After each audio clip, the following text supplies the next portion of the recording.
मणिपुर के लोकप्रिय मुख्यमंत्री एन बीरेन सिंह जी, केंद्रीय मंत्रिपरिषद के मेरे सहयोगी गजेंद्र सिंह शेखावत जी, जितेंद्र सिंह जी, रतनलाल कटारिया जी, मणिपुर से सांसद और विधानसभा के सभी जनप्रतिनिधिगण और मणिपुर के मेरे प्यारे भाई और बहनों, ऐखना मयाम्बू खुरुनजरी, आज का ये कार्यक्रम इस बात का उदाहरण है कि कोरोना के इस संकट काल में भी देश रुका नहीं है, देश थमा नहीं है और देश थका भी नहीं है। जब तक वैक्सीन नहीं आती है, जहां कोरोना के खिलाफ हमें मजबूती से लड़ते रहना है, विजयी होना है, वहीं विकास के कार्यों को भी पूरी ताकत से आगे बढ़ाना है। इस बार तो पूर्वी और उत्तर पूर्वी भारत को एक तरह से दोहरी चुनौतियों से निपटना पड़ रहा है। नॉर्थ ईस्ट में फिर इस साल भारी बारिश से काफी नुकसान हो रहा है, अनेक लोगों की मृत्यु हुई है, अनेक लोगों को अपना घर छोड़ना पड़ा है। मैं सभी प्रभावित परिवारों के प्रति संवेदना व्यक्त करता हूं।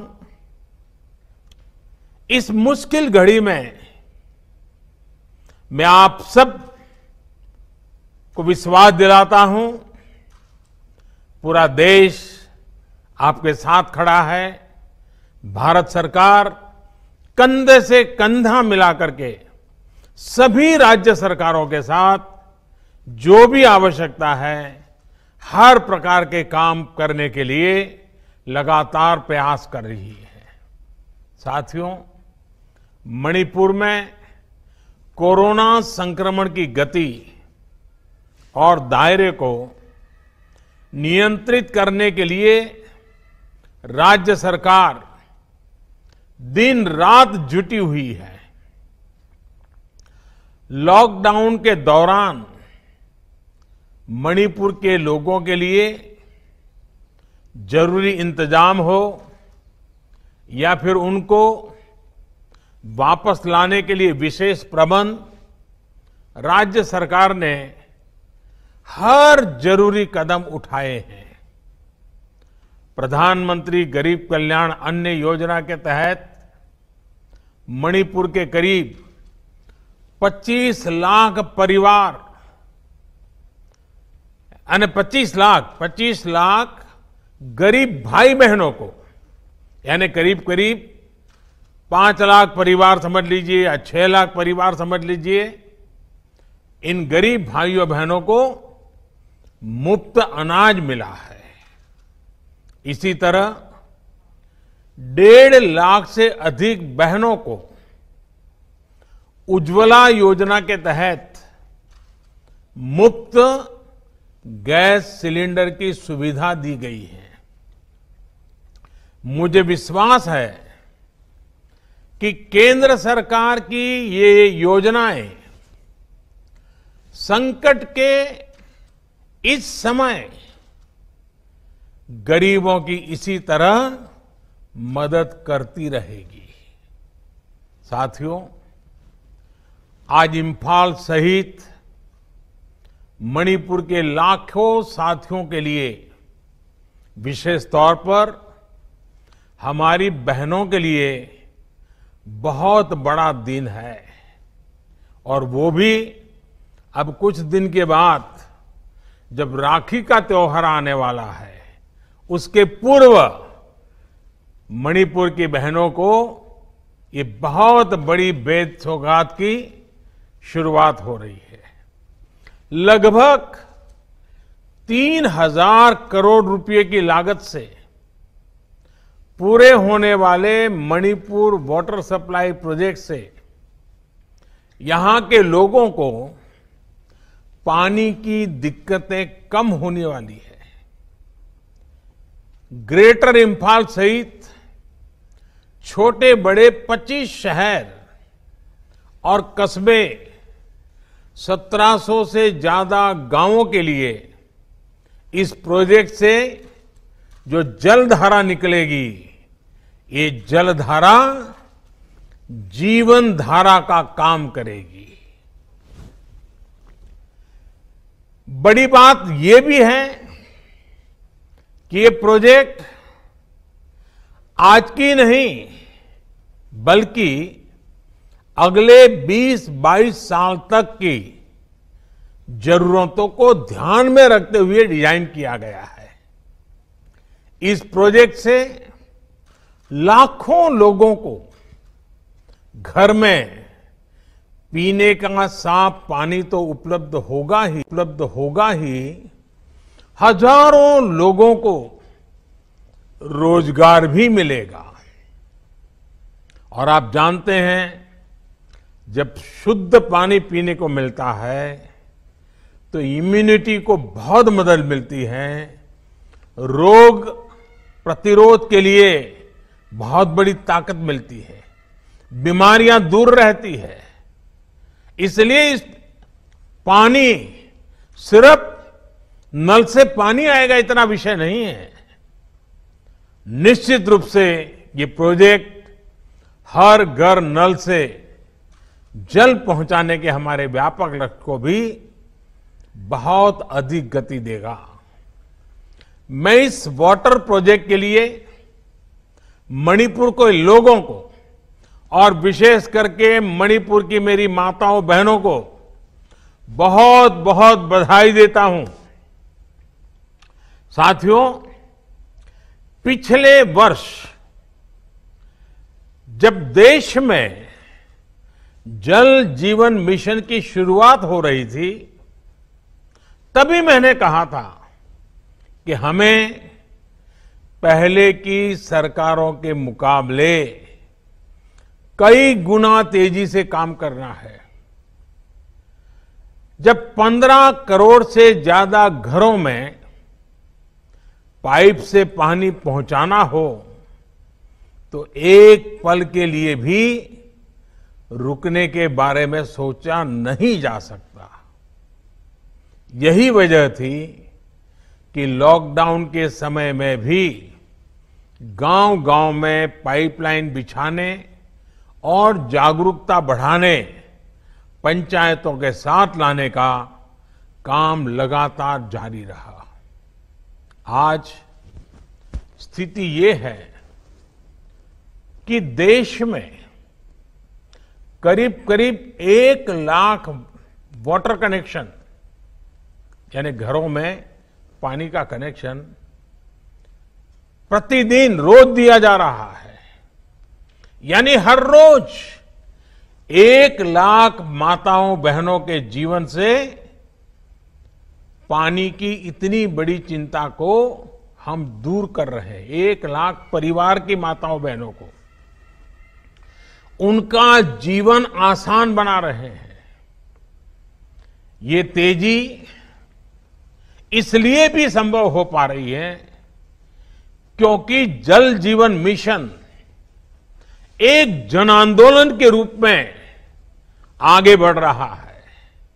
इसमें गांव के लोग, विशेष करके गांव की बहनें, गांव के जनप्रतिनिधि ही मिलकर के तय कर रहे हैं कि कहां पाइप बिछेगी, कहां पानी का सोर्स बनेगा, कहां टैंक बनेगा, कहां कितना बजट लगेगा। साथियों,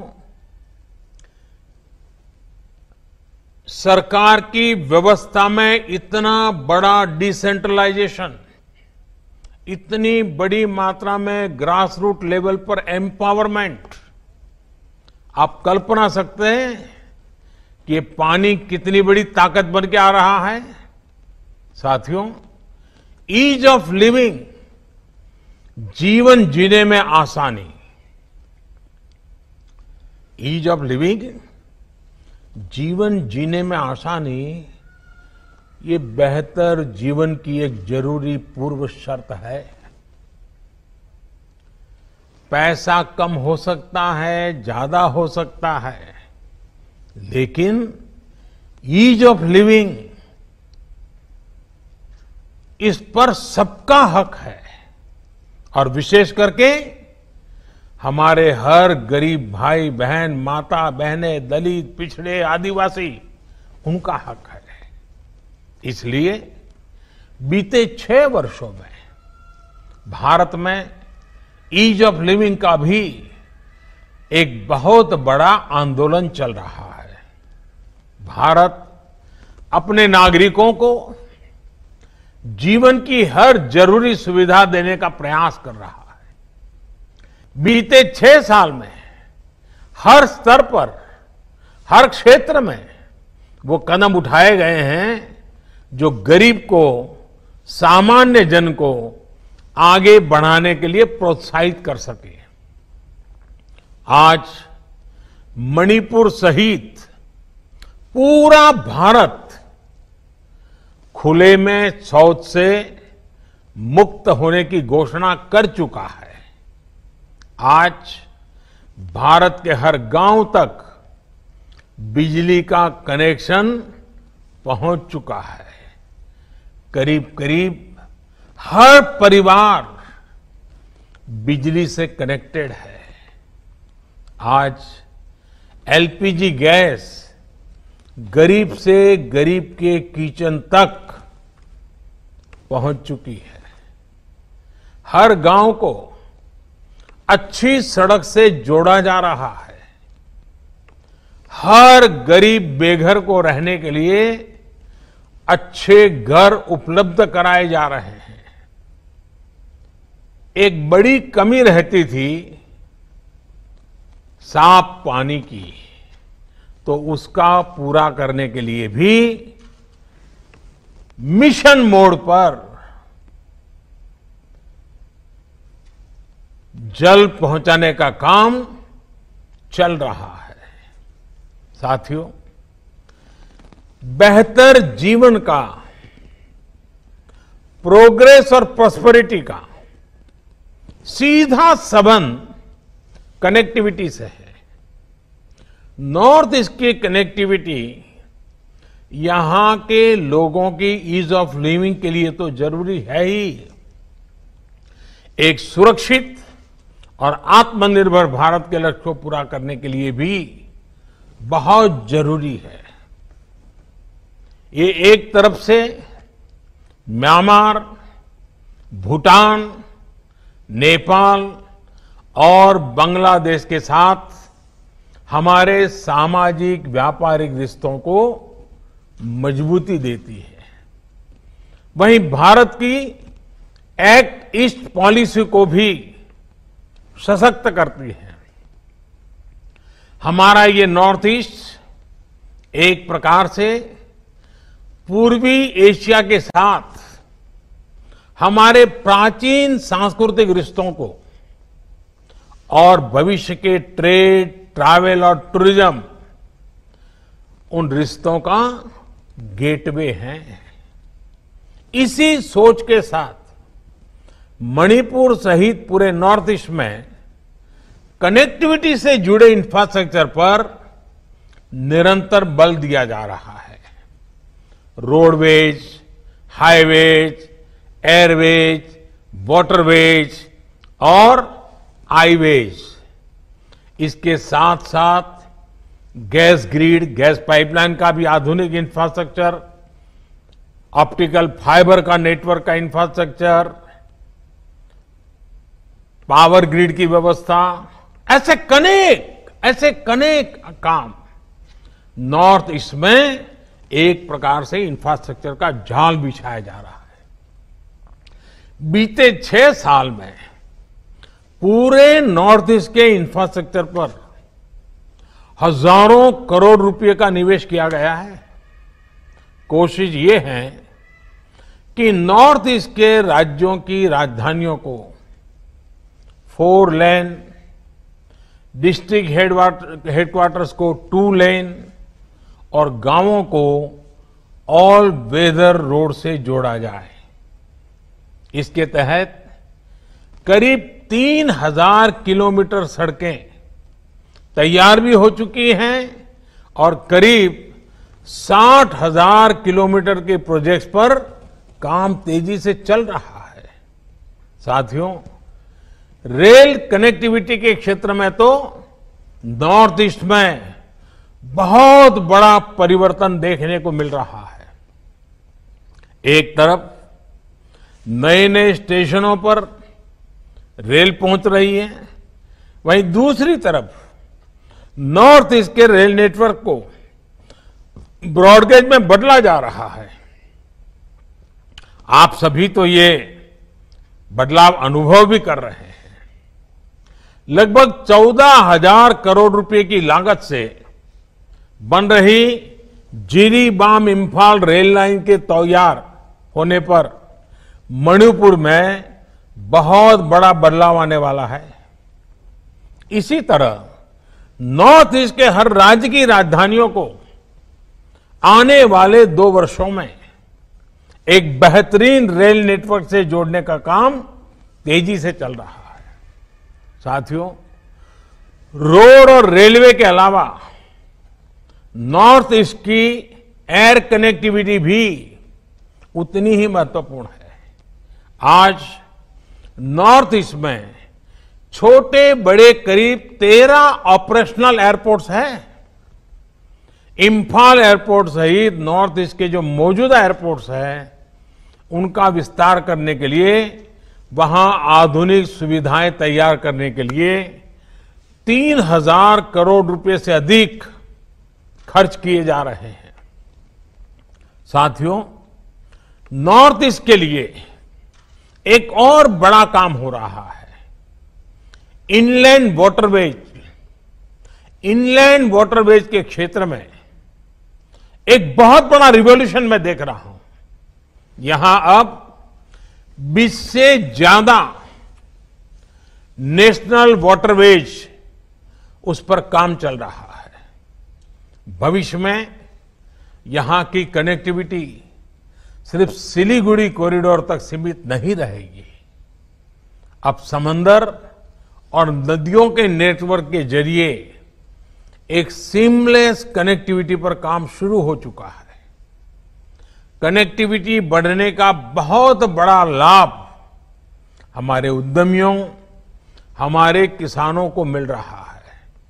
इससे नॉर्थ ईस्ट के लिए होने वाले ट्रांसपोर्टेशन में समय की बचत हो रही है।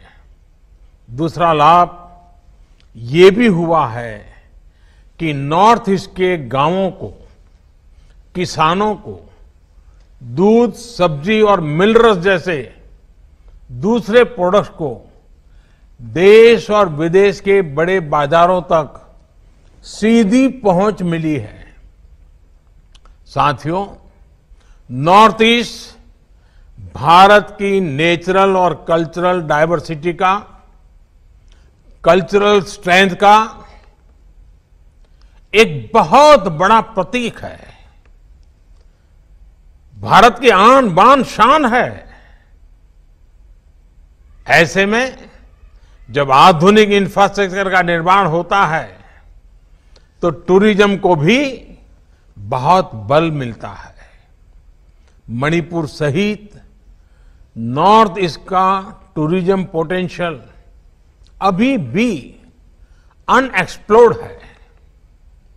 अब तो मैं देखता हूं कि सोशल मीडिया और वीडियो स्ट्रीमिंग के माध्यमों से देश और विदेश तक नॉर्थ ईस्ट की ये तस्वीर, ये पोटेंशियल घर घर पहुंचने की संभावना बन गई है और आसानी से पहुंच सकता है। नॉर्थ ईस्ट के अनछुए स्थानों के वीडियो लोगों को अचरज कर रहे हैं। लोगों के मन में होता है ये हमारे देश में है, ऐसा लोगों के मन में लगता है। नॉर्थ ईस्ट अपनी इस ताकत का पूरा लाभ उठाए, यहां के युवाओं को रोजगार के अवसर मिले, इसी दिशा में सरकार के अनेक काम आगे बढ़ रहे हैं। साथियों, नॉर्थ ईस्ट में देश के विकास का ग्रोथ इंजन बनने की क्षमता है। दिनों दिन मेरा ये विश्वास इसलिए गहरा हो रहा है क्योंकि अब पूरे नॉर्थ ईस्ट में शांति की स्थापना हो रही है। जहां से पहले सिर्फ नेगेटिव खबरें ही आती थी, वहां अब पीस, प्रोग्रेस और प्रॉस्पेरिटी का मंत्र गूंज रहा है। एक तरफ जहां मणिपुर में ब्लॉकेड इतिहास का हिस्सा बन चुका है, और अभी हमारे मुख्यमंत्री जी कह रहे थे, मैं भी मेरी तरफ से नॉर्थ ईस्ट के नागरिकों का, विशेष करके मणिपुर के नागरिकों का हृदय से अभिनंदन करता हूं कि आपने हमें साथ दिया, मेरे शब्दों को ताकत दी और आज ब्लॉकेड बीते हुए कल की बात बन गई। वहीं असम में दशकों से चला आ रहा हिंसा का दौर थम गया है। त्रिपुरा और मिजोरम में भी युवाओं ने हिंसा के रास्ते को त्याग किया है। अब ब्रू रियांग शरणार्थी एक बेहतर जीवन की ओर बढ़ रहे हैं। साथियों, बेहतर इंफ्रास्ट्रक्चर, कनेक्टिविटी और शांति, जब ये तीनों चीजें बढ़ती हैं तो इंडस्ट्री के लिए, इन्वेस्टमेंट के लिए संभावनाएं अनेक गुना बढ़ जाती है। नॉर्थ ईस्ट के पास तो ऑर्गेनिक प्रोडक्ट्स और बंबू दो ऐसे माध्यम है जो आत्मनिर्भर भारत अभियान को ताकत देने का सामर्थ्य रखते हैं। और मैं आज जब यहां आपसे बात कर रहा हूं तो मैं नॉर्थ ईस्ट के किसान भाई बहनों से विशेष बात करना चाहता हूं। मैं लगातार कहता आया हूं कि नॉर्थ ईस्ट ऑर्गेनिक कैपिटल देश का बन सकता है। आज मैं एक और बात कहना चाहता हूं। पिछले दिन कुछ मुझे वैज्ञानिकों से मिलना हुआ, कृषि वैज्ञानिकों से मिलना हुआ, कृषि अर्थशास्त्रियों से मिलना हुआ। उन्होंने एक मजेदार बात बताई। उन्होंने कहा कि हमारे नॉर्थ ईस्ट में किसान अगर पामोलिन की खेती पर चले जाएं तो देश को और नॉर्थ ईस्ट को और वहां के किसानों को बहुत बड़ी मदद मिल सकती है। आज पामोलिन तेल, पामोलिन ऑयल, उसका हिंदुस्तान में एश्योर्ड मार्केट है। अगर नॉर्थ ईस्ट का किसान ऑर्गेनिक खेती करता हो और उसमें भी पामोलिन की खेती करे, आप कल्पना कर सकते हैं आप हिंदुस्तान की कितनी बड़ी सेवा करेंगे, हमारे अर्थतंत्र को कैसी नई गति देंगे। मैं यहां की सभी राज्य सरकारों से भी आग्रह करूंगा कि वे अपने अपने राज्य में पामोलिन मिशन की रचना करें, किसानों को शिक्षित करें, प्रेरित करें, और भविष्य में इसमें किसानों को हमें कोई मदद करने की जरूरत होगी, उस पर भी बैठ करके कोई योजना बना सकते हैं, कुछ सोच सकते हैं हम। और इसलिए मैं आज जब नॉर्थ ईस्ट के भाइयों बहनों से और खास करके मणिपुर के भाइयों बहनों से करता हूं, नॉर्थ ईस्ट के मेरे प्यारे भाई बहनों तो हमेशा ही लोकल के लिए वोकल रहे हैं। और सिर्फ वोकल ऐसा नहीं, नॉर्थ ईस्ट की एक विशेषता है, उनको लोकल के लिए गर्व होता है। मुझे याद है जब मैं इस प्रकार का स्कार्फ लगाता हूं तो उस प्रदेश के लोग गौरव से इसको रिकॉग्नाइज करते हैं। अपनी चीजों का इतना गर्व होना, ये बहुत बड़ी बात है। और इसलिए नॉर्थ ईस्ट को ये समझाना कि लोकल के लिए वोकल बनो, शायद मुझे लगता है कि मुझे नहीं करना चाहिए, क्योंकि आप तो उससे भी 4 कदम आगे हैं। आप तो लोकल के प्रति बहुत ही गौरव करने वाले लोग हो। आप अभिमान फील करते हो, हाँ ये हमारा है, और यही तो ताकत होती है। और जो प्रोडक्ट्स नॉर्थ ईस्ट में होते थे, उनमें से अधिकांश वैल्यू एडिशन, प्रमोशन और मार्केट एक्सेस से कभी कभी वंचित रह जाते थे, लोगों को पता भी नहीं था। अब आत्मनिर्भर भारत अभियान के तहत लोकल प्रोडक्ट्स में वैल्यू एडिशन और उसकी मार्केटिंग के लिए क्लस्टर विकसित किए जा रहे हैं। इन क्लस्टर्स में एग्रो स्टार्टअप्स और दूसरी इंडस्ट्री को हर सुविधाएं दी जाएगी। ऐसे में नॉर्थ ईस्ट के ऑर्गेनिक प्रोडक्ट्स को देश और विदेश के मार्केट तक पहुंचाने के लिए हर जरूरी सुविधा नजदीक से ही मिलने वाली है। साथियों, नॉर्थ ईस्ट का सामर्थ्य भारत के बांबू इंपोर्ट को लोकल प्रोडक्शन से रिप्लेस करने का सामर्थ्य रखता है। देश में अगरबत्ती की इतनी बड़ी डिमांड है, लेकिन इसके लिए भी हम करोड़ों रुपयों का बांबू इंपोर्ट करते हैं। इस स्थिति को बदलने के लिए देश में काफी काम हो रहा है, और इसका भी बहुत बड़ा लाभ उत्तर पूर्व के राज्यों को ही मिलेगा। साथियों, नॉर्थ ईस्ट में बैम्बू इंडस्ट्री को बढ़ावा देने के लिए पहले ही एक बैम्बू इंडस्ट्रियल पार्क को स्वीकृति दी जा चुकी है। इतना ही नहीं, नुमालीगढ़ में बैम्बू के बायोफ्यूल बनाने की फैक्ट्री भी बनाई जा रही है। नेशनल बैम्बू मिशन के तहत बैम्बू किसानों, हैंडीक्राफ्ट से जुड़े आर्टिस्ट और दूसरी सुविधाओं के लिए सैकड़ों करोड़ रुपए का निवेश किया जा रहा है।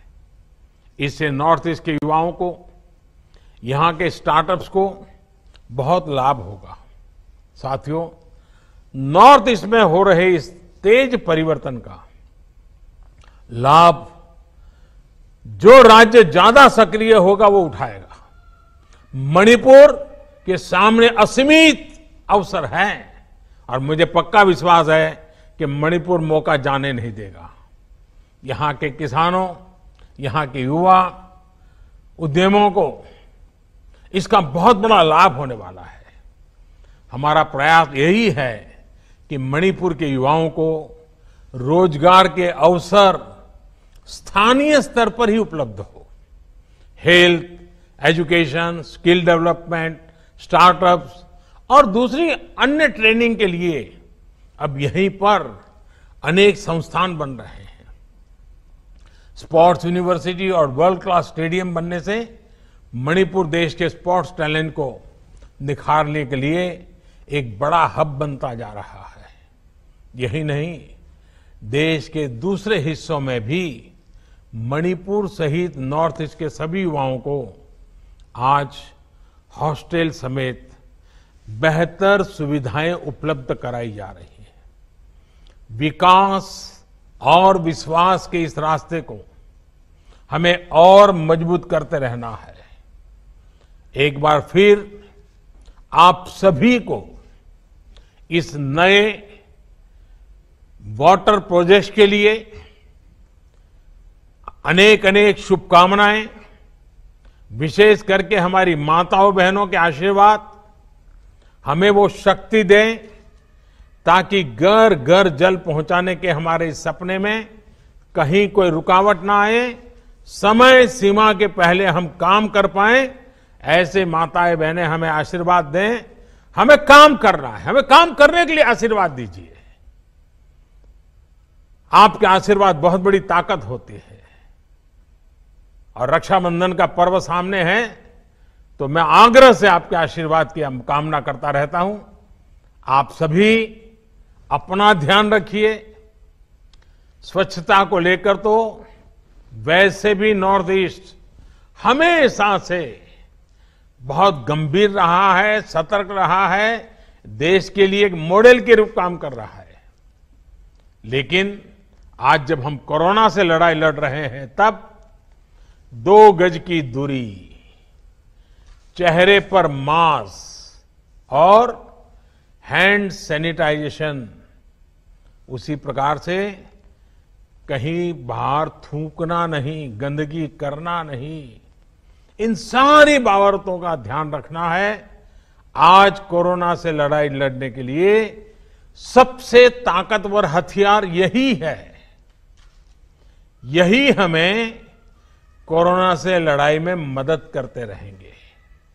मैं फिर एक बार आप सबके बीच आने का मौका मिला।